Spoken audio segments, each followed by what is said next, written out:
믿음 다섯째 시간 시험을 통과한 아브라함이라고 하는 제목으로 하나님의 말씀 선포하겠습니다. 우리가 성경을 읽다 보면은 하나님의 말씀을 이해하기 힘들 때가 참 많습니다. 그 가운데 하나가 바로 오늘 본문입니다. 히브리서 11장에 보면은 하나님이 아브라함에게 아들을 번제로 바치라 라고 하십니다. 왜 그랬을까요? 창세기 21장 1절에 보니까 그 일 후에 하나님이 아브라함을 시험하시려고 그를 부르시되 하나님이 아브라함을 시험하시기 위하여 불렀었다라고 하셨습니다. 테스트입니다. 학교 다니실 때 시험을 다 쳐보셨죠? 왜 시험을 치르던가요? 시험을 봐야 그 사람의 실력을 제대로 평가할 수 있기 때문에 그렇습니다. 얼굴이 잘생겼다고 해서 또 수업 시간에 앞자리에 앉아서 질문을 많이 한다고 해서 꼭 그 사람이 실력이 있는 것 아니었습니다. 시험을 쳐봐야 실력이 있는지 알 수 있는 것입니다. 한 신학교 교수님의 이야기입니다. 중간고사 때 마틴 루터의 종교개혁의 신학적 특징을 논하라. 그렇게 문제를 냈대요. 그랬더니 한 학생이 정말 앞뒤면 빽빽하게 답지를 써냈습니다. 내용은 이렇습니다. 이분은 매우 훌륭한 분이셔서 교수님이 평소에 자주 언급하신 분입니다. 이분은 우리 기독교 역사에서 빼놓을래야 빼놓을 수 없는 중요한 인물입니다. 이분이 하신 일은 참으로 위대한 일이었습니다. 이렇게 이제 앞뒤로 빽빽하게 답지를 적어서 제출을 했습니다. F 학점을 받았습니다. 그러니까 이 학생이 화가 나서 교수를 찾아가서 항의를 합니다. 아니 선생님, 어떻게 이럴 수가 있습니까? 내가 그렇게 정성을 다하여 앞뒤면을 빽빽하게 답을 기록해냈는데 어떻게 F를 줄 수 있냐고. 그랬더니 교수님이 학생이 답안지에 많은 것을 기록했지만 정답은 단 한 줄도 없지 않은가. 우리 신앙생활도 마찬가지입니다. 아무리 내 신앙의 성숙도가 나는 100%입니다. 나는 열정이 있고 나는 교회를 위해서 충성 헌신하는 사람입니다. 말한다 할지라도 소용없습니다. 하나님이 주시는 시험을 통해서 우리의 신앙의 성숙도를 정확하게 파악할 수가 있습니다. 오늘 하나님께서 아브라함에게 가장 난이도 높은 문제를 하나 던져주시는데 우리는 성경을 통하여 답을 알고 있고 또 하나님의 마음을 알고 있지만은 아직 정답을 알지 못하는 아브라함은 고민하며 문제를 풀어갑니다. 첫째, 3일길을 걸어가게 하십니다. 3절에서 4절입니다. 아브라함이 아침에 일찍 일어나 나귀의 안장을 지우고 두 종과 그의 아들 이삭을 데리고 번제에 쓸 나무를 쪼개 가지고 떠나 하나님이 자기에게 일러주신 곳으로 가더니 제3일에 아브라함이 눈을 들어 그곳을 멀리 바라본지라. 아브라함이 아침에 일찍 일어나 나귀의 안장을 얹고 두 종과 아들 이삭을 데리고 하나님께서 알려주신 곳으로 갑니다. 그런데 왜 하필이면 여기서 3일이라고 말씀하고 있을까요? 성경은 그냥 단순하게 던지는 그런 단어들 하나도 없습니다. 여기에는 깊은 뜻이 있는 겁니다. 신학적인 뜻이 있고 하나님의 섭리에 깊은 비밀이 숨어 있는 겁니다. 우리가 인간적으로 봐도 이런 말이 있습니다. 작심삼일이라고 하는 말이 있지요. 아무리 어떤 굳은 결심을 한다 해도 3일이 되면 인간적인 결심이 약해지는 때가 있다. 그 때를 3일이다. 그렇게 이야기하는 거예요. 담배를 피우던 사람이 담배를 끊으려면 고비가 3일째 온답니다. 새벽기도 안 하는 분이 새벽기도를 결단하고 나옵니다. 그럼 3일째 어려움이 온다는 겁니다. 금식기도도 마찬가지입니다. 3일이 고비입니다. 이렇게 3일은 인간적인 결심이 약해지기 시작하는 그런 시간이에요. 인간적인 결심이 약해질 그때에 아브라함이 놀라운 말을 합니다. 5절 말씀입니다. 이에 아브라함이 종들에게 이르되 너희는 나귀와 함께 여기서 기다리라. 내가 아이와 함께 저기 가서 예배하고 우리가 너희에게로 돌아오리라 하고 내가 이삭과 함께 가서 예배한 후에 내려올 때는 어떻게 한다는 겁니까? 혼자 온다는 것이 아니고 우리가 너희에게로 오리라 그렇게 이야기했어요. 우리가 함께 오리라 그랬어요. 여기서 우리의라고 하는 단어에 집중하십시오. 지금 아브라함이 아들 이삭을 번제로 바치러 가는 길입니다. 3일 동안 한마디도 안 하다가 첫 마디가 뭐냐? 아들하고 갈 테니 너희들은 여기서 기다리라.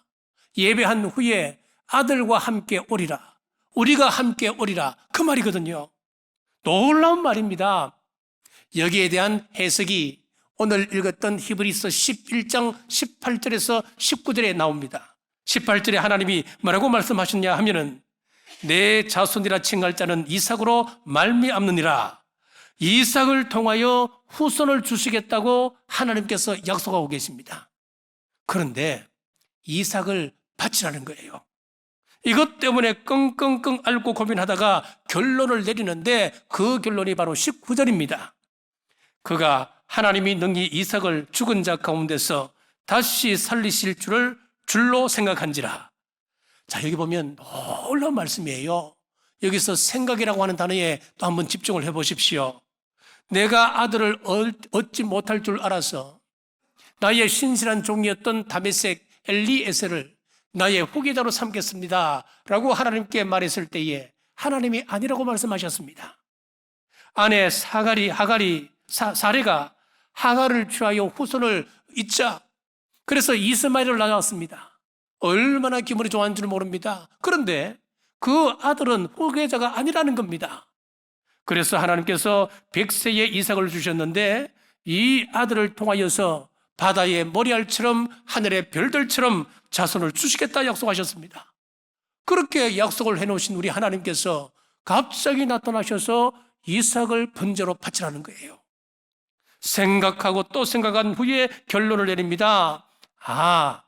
내가 하나님께 아들을 번제로 바쳐 죽인다면은 하나님께서 이 아들을 살리시겠구나. 이런 믿음이 생겼으니 3일간의 침묵을 깨고 너희들은 여기 있으라. 내가 아들과 함께 올라가서 예배한 후에 내려올 때는 아들과 함께 내려올 것이다. 성경상 최초로 부활신앙을 말씀합니다. 그래서 아브라함을 우리는 믿음의 조상이다 이름을 붙입니다.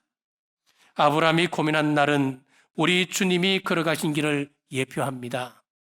아브라함이 길을 간 것은 3일이지만은 하나님의 명령을 받은 날부터 생각하면 4일째입니다. 그래서 오늘 본문은 구약의 유월절 어린 양과 직결됩니다. 하나님께서 유월절 어린 양을 준비할 때에 4일 전에 준비하라 했습니다. 정월 10일에 양을 준비해서 그것을 4일 동안 잘 간수했다가 정월 4월 14일 유월절 날 양을 잡도록 했습니다. 유월절 어린 양은 우리 예수님을 예표합니다. 예수님께서 잡히시기 전 4일 전에 예루살렘에 입성하심으로 그대로 성취가 되었습니다. 예수님께서 예루살렘에 입성하신 후 4일 동안 핍박과 고난을 받으신 후 무죄한 채로 십자가에 달려 돌아가셨습니다. 우리 하나님의 시간표는 한치의 오차도 없으십니다. 여러분은 지금 어떤 시험을 통과하고 계십니까? 인간적인 결심으로는 안 됩니다. 3일 지나면 그 결심이 약해지게끔 되어 있습니다. 그럼 어떻게 시험을 이길 수 있습니까? 이전에 우리 하나님이 주셨던 약속이나 헤쳐나온 역사를 여러분 추억해 보십시오. 기억해 보십시오. 내가 어려움이 닥쳤을 때, 내게 어려움이 닥쳤을 때에 신실한 하나님께서 나에게 이렇게 역사하셨지. 이 문제도 하나님이 하나님의 방법으로 반드시 응답하시리라 저는 믿는다. 믿어야 합니다. 궁극적으로 우리는 다시 살리신다는 부활신앙으로 시험을 통과하시길 주님의 이름으로 축복합니다. 둘째, 이삭으로 질문케 하십니다. 6절에서 7절입니다. 아브라함이 이에 번제나무를 가져다가 그의 아들 이삭에게 지우고 자기는 불과 칼을 손에 들고 두 사람이 동행하더니 이삭이 그 아버지 아브라함에게 말하여 이르되 내 아버지여 하니 그가 이르되 내 아들아 내가 여기 있노라. 이삭이 이르되 불과 나무는 있거니와 번제할 어린 양은 어디 있나이까? 아버지, 번제할 어린 양 제물은 어디 있나요? 지금 이삭의 나이가 20세 초반으로 보고 있습니다. 나이라든지 어머니가 돌아가신 나이라든지 또 이 사람이 번제물로 태울 그런 장작을 치고 간 그런 것을 쭉 살펴봤을 때 20대 초반으로 봅니다. 자, 그러면은 그 나이가 될 때까지 이삭은 아버지가 번제 드릴 때 옆에서 동경하고 지켜봤었습니다. 여러 번 봤습니다. 아들 이삭이 늘 봐서 알고 있는 거예요. 그런데 이번에는 이상하게도 불은 있습니다. 재물을 잡을 칼은 있습니다. 그런데 정작 가장 중요한 재물이 없는 겁니다. 이것을 이상하게 여기고 아버지 번제할 재물이 어디 있나요?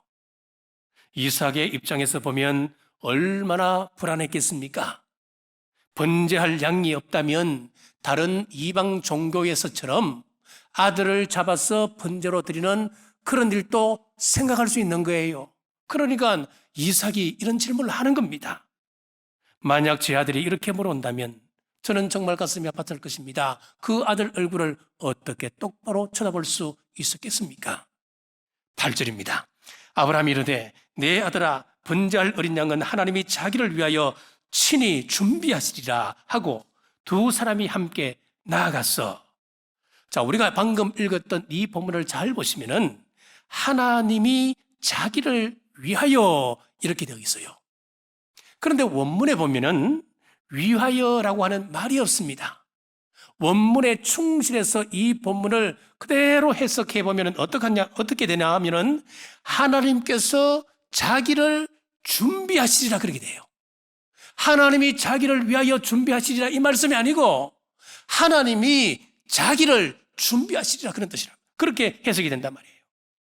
부지불식간의 한 말이지만은 하나님의 구속의 섭리를 드러내는 말이 되었습니다. 이삭이 장작더미를 짊어지고 모리아산에 오르듯이 하나님의 아들 독생자 예수 그리스도께서 무거운 십자가를 메시고 모리아산 골고다 언덕을 올라가시는 겁니다.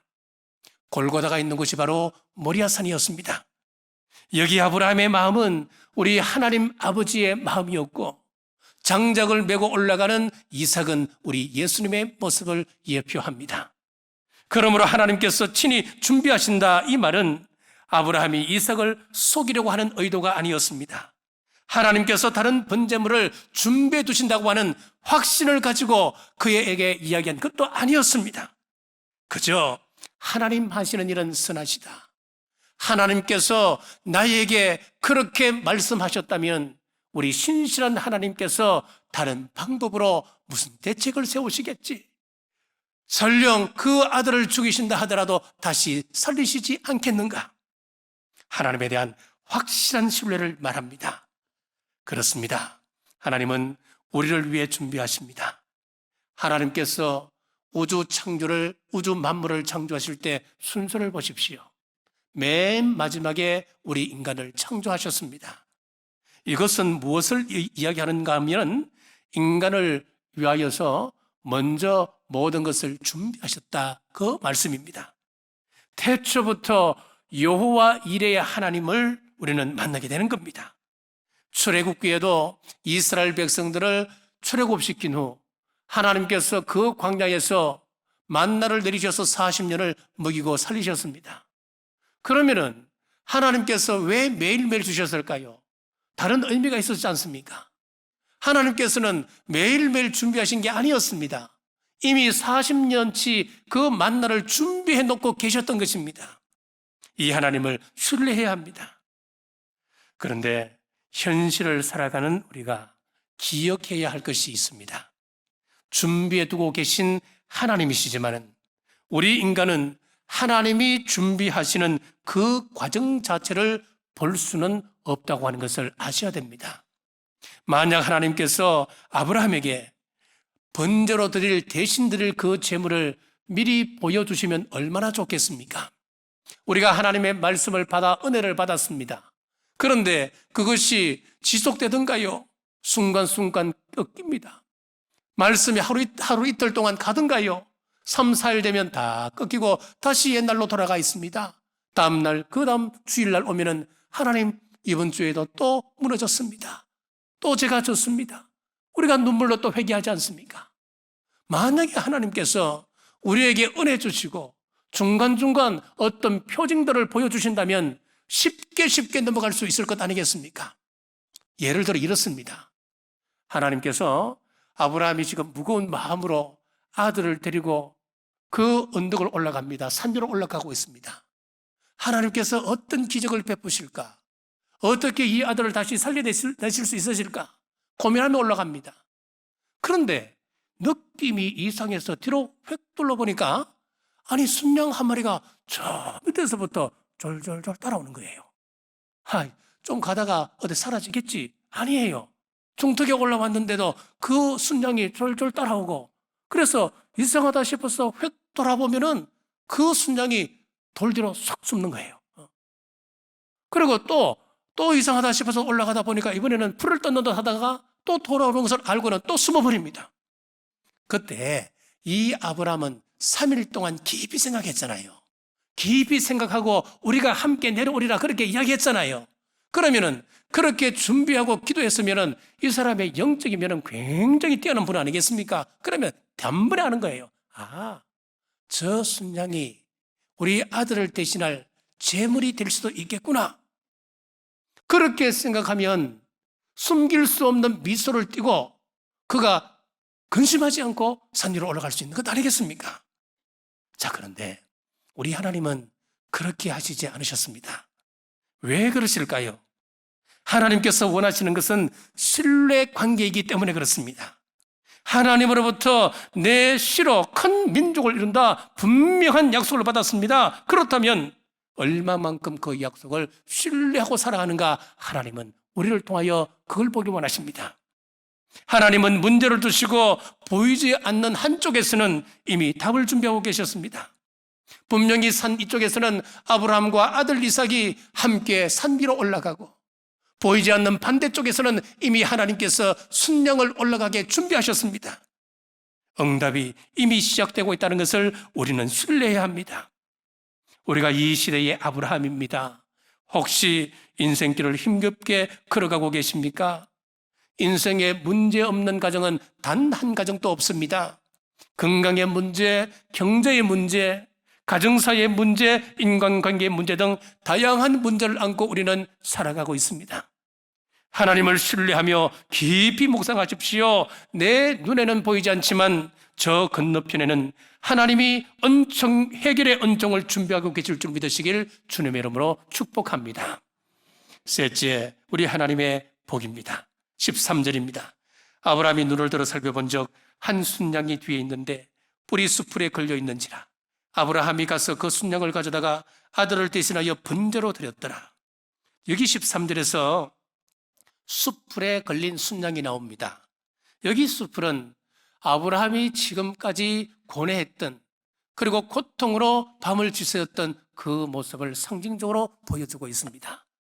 아브라함이 민둥산으로 올라갔을까요? 아니었습니다. 수풀을 헤치고 올라갔었습니다. 수많은 자기 앞에 있는 장애물들을 헤치고 이기며 올라갔었습니다.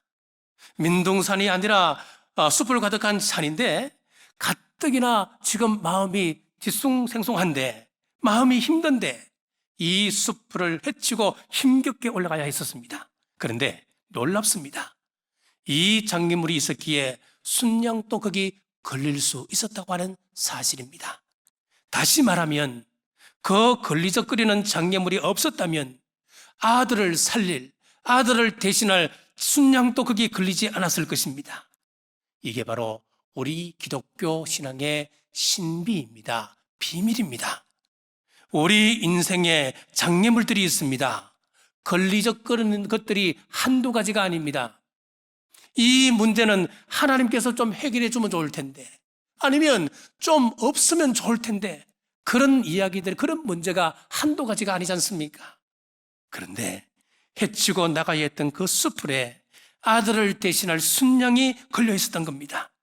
고난이 하나님의 역사의 통로가 됨을 믿으시는 우리 남북의 모든 성도님들 되시길 주님의 이름으로 축복합니다. 저는 지금까지 이 본문을 읽을 때마다 아브라함을 투영했었습니다. 내가 이 시대의 아브라함인데 나를 위하여 하나님이 준비하고 계신다.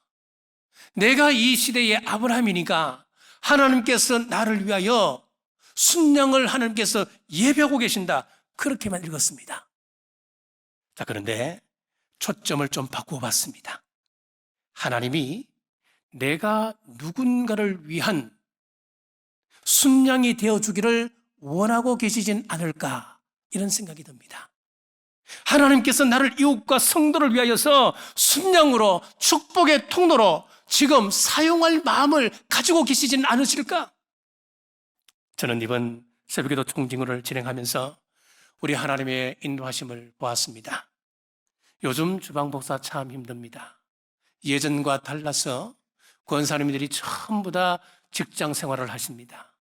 직장 생활을 하고 저녁에 가서 또 준비하고 아침에 일찍 일어나서 아침에 와서 새벽 밥을 준비한다. 보통 어려운 일이 아닙니다, 여러분. 그런데 스스로 우리 권사님들이 내가 순양이 되리라 결단하며 기쁨으로 봉사하는 그 얼굴을 보며 저 또한 감사했었습니다. 우리 교회 주차 문제 아시지요? 주변 주차장에 세우고 5분만 걸으신다면 쉽게 풀릴 문제입니다, 여러분. 아브라함처럼 무거운 그런 문제가 아니에요. 내가 순양이 되리라, 내가 조금 저 사람을 위하여 내가 좀 희생하리라, 그러면 우리가 당면한 이 문제는 문제도 아닌 거예요. 문제도 아닌 거예요. 이게 무슨 문제입니까? 젊은이들은 나이 드신 어른들을 생각하며 내가 순양이 되죠. 우리 중직자들은 다른 일반 성도님들을 생각하며 그래, 내가 순양이 되죠. 1부나 2부에 오시는 분들은 주차가 큰 문제가 아닙니다. 문제는 3부에 오시는 분들입니다. 2부 예배 들으신 분들이 10시 10분 정도에는 차량을 이동해 주셔야 되는데 그대로 두고 이제 다른 활동을 하는 겁니다. 3부에 오시는 새신자들을 비롯해서 급한 분들은 이제 주차를 못 합니다. 한 10시 40분쯤 주차장을 한번 보십시오. 만차가 되어 있습니다. 아무도 못 들어옵니다. 그래서 주차 못하고 그냥 돌아갑니다. 이것이 3주 정도 연속적으로 일이 발생하면 어떤 줄 아십니까? 교회 전화 와요. 목사님, 정말 죄송합니다. 나는 경주 남부교회가 너무너무 좋습니다. 너무 좋은 교회입니다. 그런데 교회에 주차할 수가 없습니다. 들어갈 수가 없습니다. 죄송하지만 제가 가까이 있는 교회에 제가 출석하겠습니다. 마음은 안타깝지만은 그래, 저 교회도 하나님의 교회지. 하나님의 뜻이 저기 있는 줄도 모르지. 하나님은 우리 교회만 성장하라고 이곳에 세워주신 것은 아니지 않습니까? 함께 성장하는 걸 하나님께서 원하시는 겁니다. 그래, 이것이 하나님의 뜻일 수도 있겠다. 제가 축복하고 그분을 기도하며 보냅니다. 우리 교회 장로님들은 쪽샘 쪽에 있는 주차장이나 월정교 주차장에 차를 세워두시고 일찍 오셔서 2부, 3부 차량 주차 안내를 합니다. 여러분, 건강을 위해서라면 평소에 1시간, 2시간 걷지 않습니까? 그렇다면 주일날 5분 못 걸으십니까? 무거운 헬스 기구 돈 내고도 여러분 드는데 악기 메고 5분 걷는다? 내가 순양이 되리라 마음으로 결단하면 여러분 충분히 가능한 일 아니겠습니까?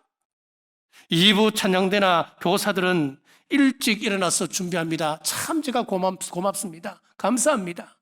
그분들의 헌신이 있기 때문에 우리 교회 다음 세대가 미래가 있고 교회에 희망이 있는 것이지요. 그런데 만약에 이런 분이 있다고 치십시다. 아니, 가뜩이나 일찍 나와서 우리가 헌신하는데 또 그것도 멀리 차를 대고 일찍 와서 더 일찍 와서 거기 대고 와서 봉사하라. 이야, 교회가 해도 너무하네.